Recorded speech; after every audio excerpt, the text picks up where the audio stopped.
नमस्कार, मैं हूं आपके साथ गुंजन और आप देख रहे हैं हमारा खास प्रोग्राम विश्लेषण, जहां होता है हर खबर का विश्लेषण।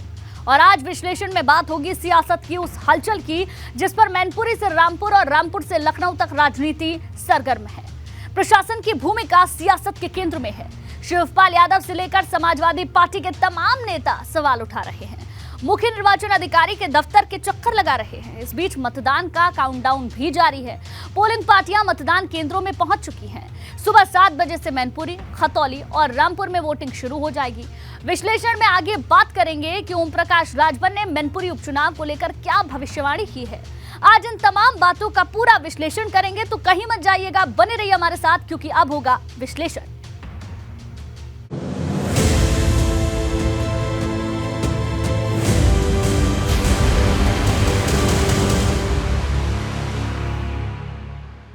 बात मैनपुरी संसदीय सीट की, जहां ड्रोन की नजर ने राजनीतिक की डगर पर तूफान ला दिया है। उपचुनाव में प्रशासन की भूमिका सियासत के केंद्र में है। दरअसल शिवपाल यादव ने आरोप लगाया, पुलिस प्रशासन भाजपा सरकार के इशारे पर काम कर रही है। कार्यकर्ताओं को प्रताड़ित किया जा रहा है। ड्रोन के जरिए समाजवादी पार्टी के नेताओं कार्यकर्ताओं पर नजर रखी जा रही है। उनके घर पर भी ड्रोन के जरिए नजर रखी जा रही है। इस समाजवादी पार्टी ने लखनऊ में मुख्य निर्वाचन अधिकारी से भी इस बात को लेकर शिकायत की है।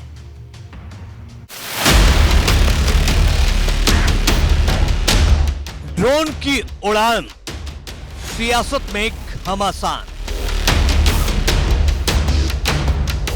प्रशासन की भूमिका पर पॉलिटिक्स में उबाल। सिविल ड्रेस में एक पुलिस का आदमी ड्रोन को उड़ा रहा था। मतदान से पहले बदली राजनीति की चाल।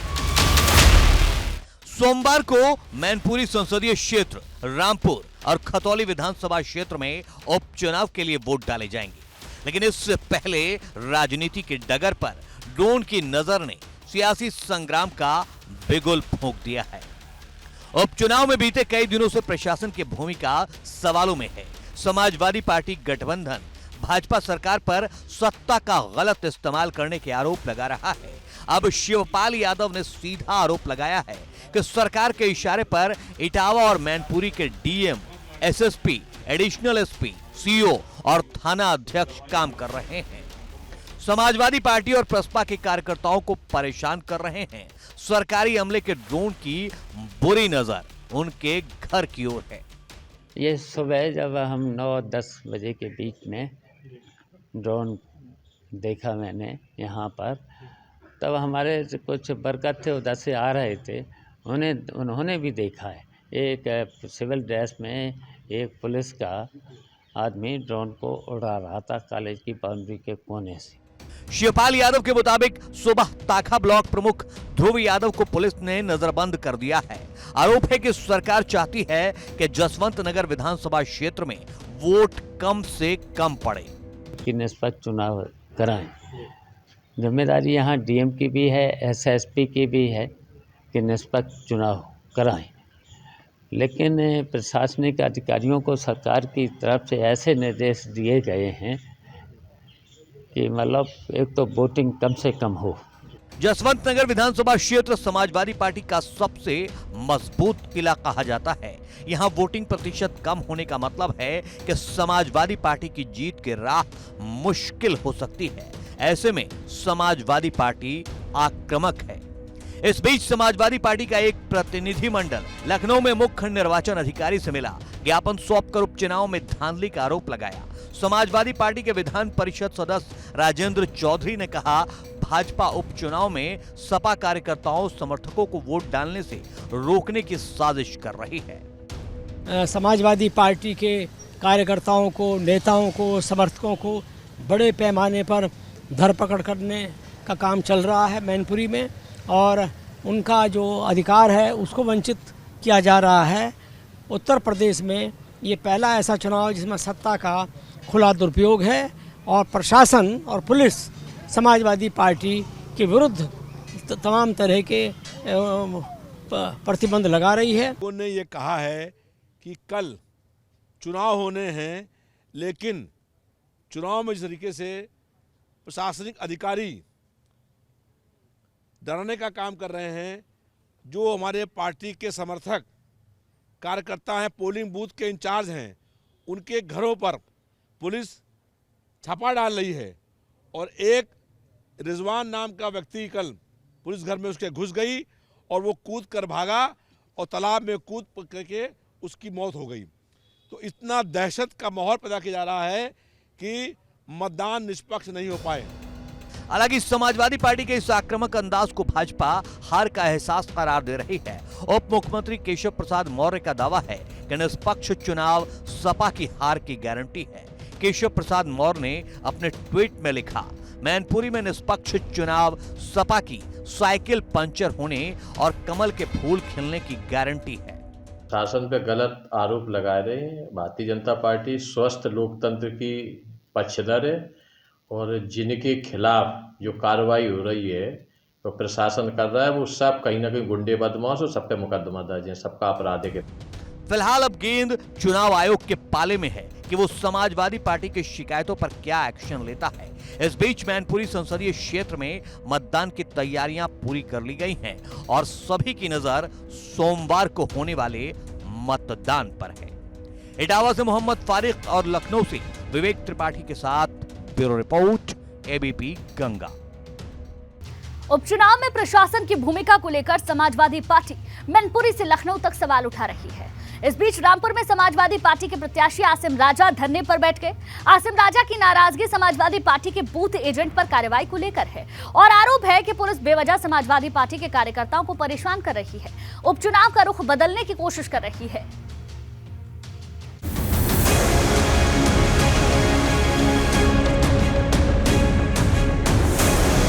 मैनपुरी से रामपुर तक निशाने पर प्रशासन।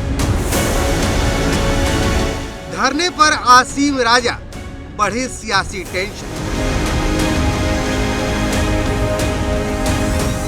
पुलिस के एक्शन पर सवाल, राजनीति में उबाल। रामपुर विधानसभा सीट पर मतदान से पहले सपा प्रत्याशी आसिम राजा धरने पर है और निशाने पर है पुलिस प्रशासन। आसिम राजा समाजवादी पार्टी के बूथ एजेंट पर पुलिस की कार्रवाई से नाराज है। आरोप है कि रामपुर पुलिस समाजवादी पार्टी के कार्यकर्ताओं को बेवजह परेशान कर रही है। बिना किसी वजह के हिरासत में लिया जा रहा है, उन्हें डराया जा रहा है। अधीक्षक से मिलकर जैसे ही पहुंचे हैं कार्यालय में, 1 घंटे के बाद हमारे पास फोन आने लगे कि हम कहां पुलिस पहुंची और पुलिस ने दबिश दी है। और हद तो ये है कि हमारे चीफ इलेक्शन एजेंट उनके घर पर पुलिस पहुंच गई। वो घर पर नहीं थे, उनकी बीवी को दरवाजे के बाहर बुलाया, उनके साथ बदसलूकी की धमकी दी उन्हें। आसिम राजा ने चुनाव आयोग से मांग की है कि रामपुर में वोटिंग से पहले अर्धसैनिक बलों को हटाया जाए, उसके बाद चुनाव कराया जाए। हम तो ये डिमांड कर रहे हैं कि निष्पक्ष चुनाव हो और रामपुर की जो मौजूदा पुलिस अधिकारी हैं, जो थाना अध्यक्ष हैं, उनकी मौजूदगी में ये निष्पक्ष चुनाव कैसे हो सकेगा। ये एक प्रश्न चिन्ह है। चुनाव आयोग को हम कई बार शिकायतें कर चुके हैं, प्रेक्षक महोदय से भी कह चुके हैं कि इन अधिकारियों को हटाया जाए, लेकिन अभी तक नहीं हटाया गया है। चुनाव आयोग ने भी संज्ञान नहीं लिया गया। पार्टी का डेलीगेशन लखनऊ में चुनाव अधिकारी से भी मिल चुका है। आसिम राजा ने जो आरोप लगाए हैं, समाजवादी पार्टी के दूसरे नेता भी उठा रहे हैं और यही आरोप आजम खान ने चुनाव प्रचार के दौरान प्रशासन पर लगा रहे थे। आ जाओ यहाँ, चीफ इलेक्शन कमिश्नर साहब आप यहाँ आ जाओ, ये 2 सर्टिफिकेट मिलेगा, हम भी ताली बजाएंगे भांडों की तरह। जरूर थोड़ी है भांड के लिए आप ही कर लो, हमें भी भांड बना लो। नहीं, ये भांडगिरी से सियासत नहीं होती, भांडगिरी से देश नहीं चलता। रामपुर में बयानों की शक्ल में प्रशासन की भूमिका पर सवाल धरने तक आ चुके हैं। अब तय चुनाव आयोग को करना है कि समाजवादी पार्टी की ओर से एक के बाद एक आरोपों पर वो क्या कार्रवाई करता है। Bureau report, ABP Ganga. बात सोमवार को होने वाले मतदान की। मैनपुरी संसदीय सीट, रामपुर और खतौली विधानसभा सीट पर सोमवार को सुबह 7 बजे से वोट डाले जाएंगे, जिसके हर एक स्तर पर तैयारी पूरी कर ली गई। तीनों सीटों पर सुरक्षा के पुख्ता बंदोबस्त किए गए हैं। सबसे ज्यादा फोकस मैनपुरी संसदीय क्षेत्र पर है।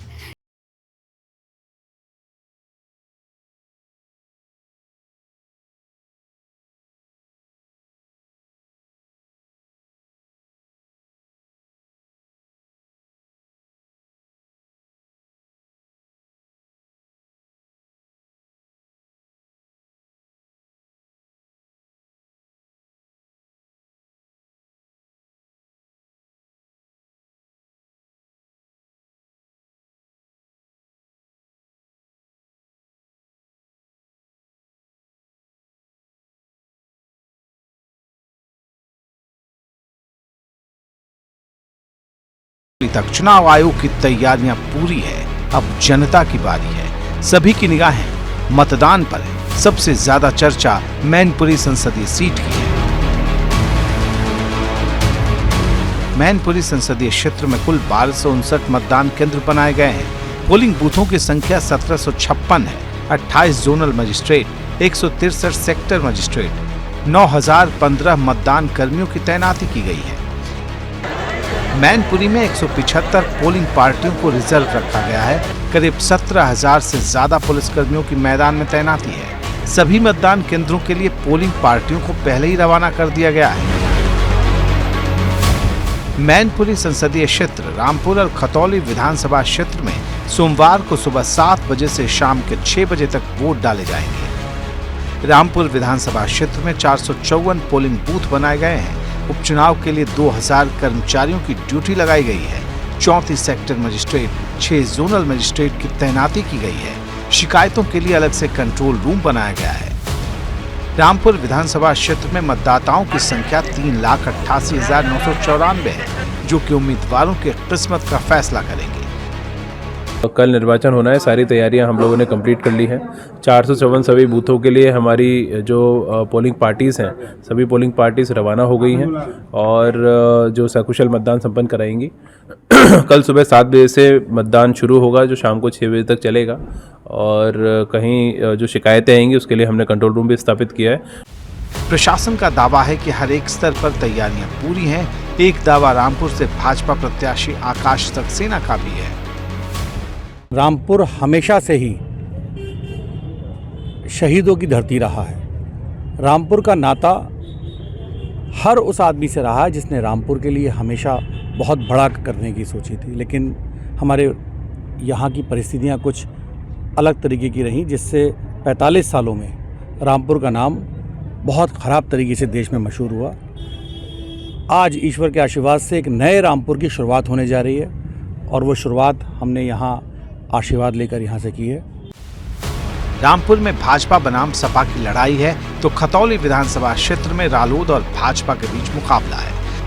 खतौली विधानसभा क्षेत्र में 369 बूथ पर वोट डाले जाएंगे। वोटिंग के लिए 1700 से ज्यादा कर्मचारियों की तैनाती की गई है। विधानसभा क्षेत्र को 9 जोन और 37 सेक्टर में बांटा गया है। खतौली विधानसभा क्षेत्र में मतदाताओं की संख्या 3,12,000 है, जो ये तय करेंगे कि 8 दिसंबर के बाद विधानसभा में खतौली का रहनुमा कौन होगा। इस बीच प्रशासन की कोशिश चुनाव प्रक्रिया को शांतिपूर्वक निष्पक्ष तरीके से संपन्न कराने की है। आज मतदान की पोलिंग पार्टियां वहां रवाना हो रही हैं। कल मतदान है, प्रारंभ सुबह 7 बजे से लेकर शाम 6 बजे तक है, तो उसको लेकर के बूथों पर भी पूरी तैयारी है। और जहां तक शांति व्यवस्था और कानून व्यवस्था बनाए रखने की बात है, इसको लेकर के 10 कंपनी पैरामिलिट्री फोर्स की तैनाती की गई है। प्रत्येक बूथ पर जो है CFMF की तैनाती है। लोकल स्थानीय पुलिस और जहां जो बाहर की पुलिस है वो भी ऑब्जर्वर की देखरेख, उनके रैंडमाइजेशन के आधार पर उनको भी बूथों पर तैनात किया गया है। साफ है कि खतौली से मैनपुरी तक हर एक स्तर पर तैयारियां पूरी हैं। सुरक्षा के मुकम्मल इंतजाम हैं, लेकिन चुनाव आयोग और प्रशासन के सामने की चुनौतियां कहीं इससे बड़ी हैं, क्योंकि उपचुनाव की तारीखों के ऐलान के बाद से ही प्रशासन की भूमिका पर सवाल खड़े किए जाते रहे हैं। Bureau report, ABP Ganga. Om Prakash Rajbhar की मैनपुरी उपचुनाव को लेकर की गई भविष्यवाणी की। दरअसल ओम प्रकाश राजभर पर साफ लफ्जों में कहा है कि मैनपुरी में सपा को नेताजी के निधन से उपजी सहानुभूति ही बचा सकती है। मैनपुरी में माहौल समाजवादी पार्टी के खिलाफ है। राजभर ने यह भी दावा किया कि अगर उनके प्रत्याशी का पर्चा खारिज नहीं हुआ होता तो बता देते कि समाजवादी पार्टी की मैनपुरी पर कितनी पकड़ है।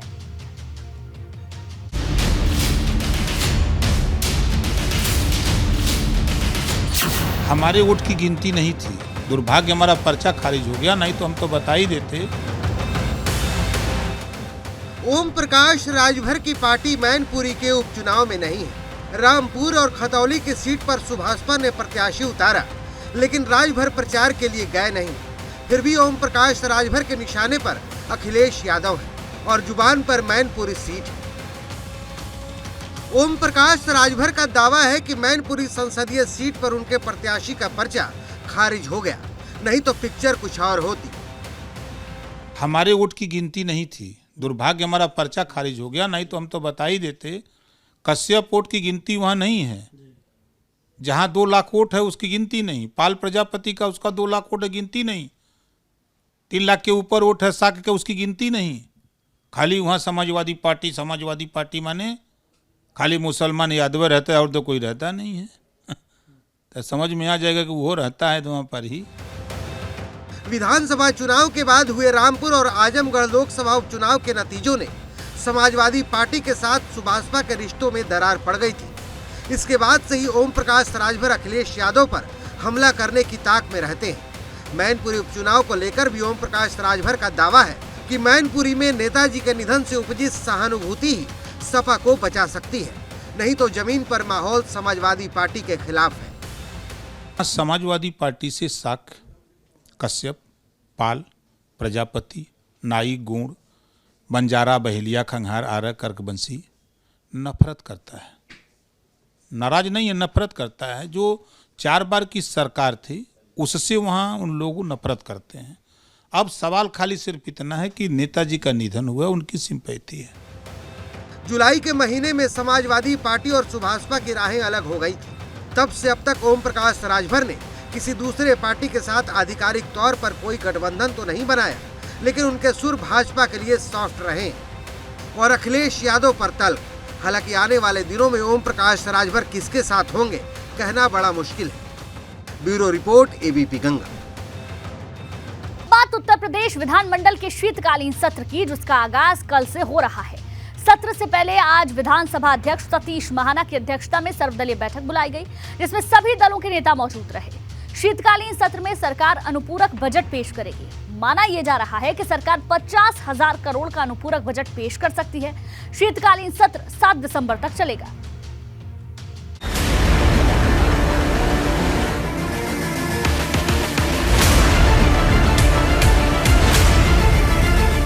शीतकालीन सत्र का सोमवार से श्री गणेश। सत्र की छोटी अवधि पर बढ़ा सियासी क्लेश। इसमें तो बात सहमति नहीं बनी। वो तो 3 दिन का सत्र है, 5 को सत्र है, 7 को समाप्ति है। सरकार का अनुपूरक प्लान, निवेश की ग्लोबल उड़ान। सोमवार का दिन उत्तर प्रदेश की सियासत के लिए खासा अहम होगा, क्योंकि सोमवार को उपचुनाव के लिए होगी वोटिंग, तो यूपी विधानमंडल का शीतकालीन सत्र भी इसी दिन शुरू हो रहा है। सत्र के आगाज से पहले लखनऊ में विधानसभा अध्यक्ष सतीश महाना की अध्यक्षता में कार्य मंत्रणा समिति की बैठक हुई। इसके बाद सर्वदलीय बैठक बुलाई गई। बैठक में संसदीय कार्य मंत्री सुरेश खन्ना, समाजवादी पार्टी के विधायक मनोज पांडे, कांग्रेस विधानमंडल दल की नेता आराधना मिश्रा, बसपा विधायक उमाशंकर सिंह और ओम प्रकाश राजभर के साथ ही राजा भैया मौजूद थे।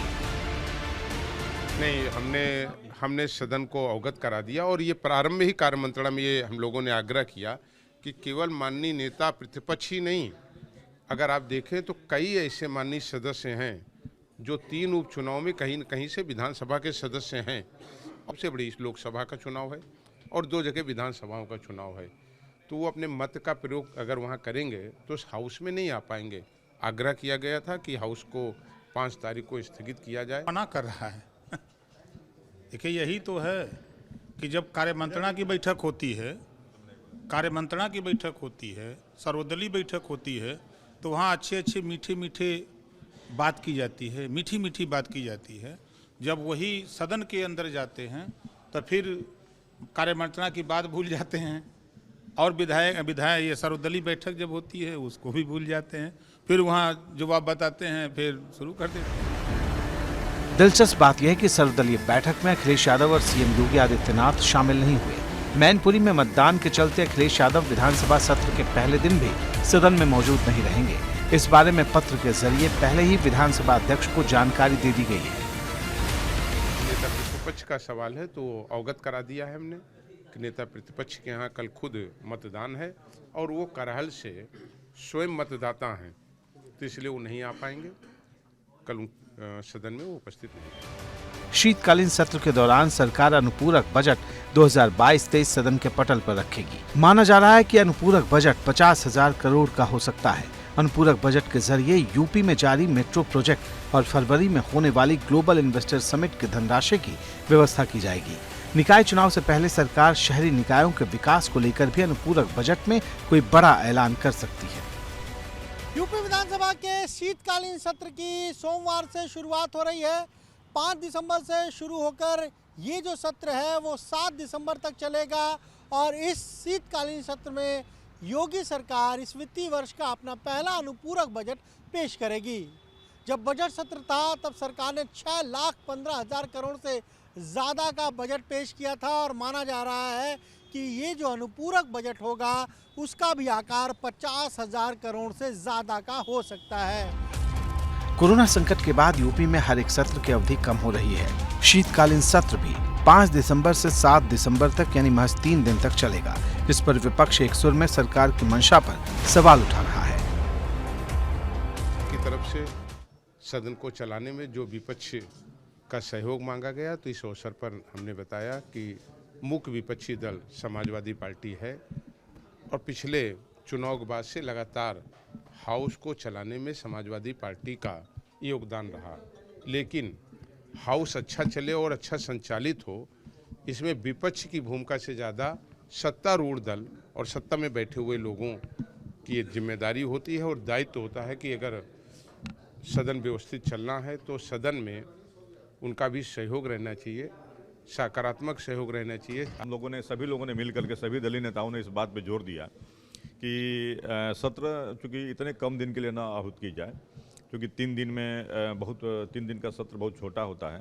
क्योंकि सरकार अपनी हर उपलब्धि को यह बात में गिनाने में लगी रहती है कि हम हर चीज़ नया कर रहे हैं। हम लोगों ने कहा कि भी आप नया करिए, जब भी सत्र बुलाइए तो कम से कम इतना समय जरूर रखिए कि जिसमें सारे विधायक प्रदेश के जो ज्वलंत मुद्दे हैं उसके बारे में सदन में चर्चा कर सकें।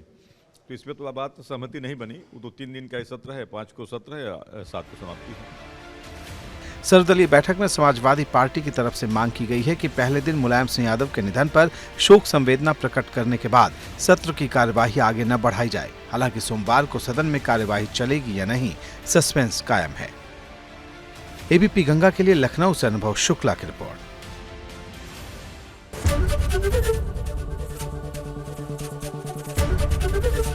एबीपी गंगा, खबर आपकी, जुबान आपकी।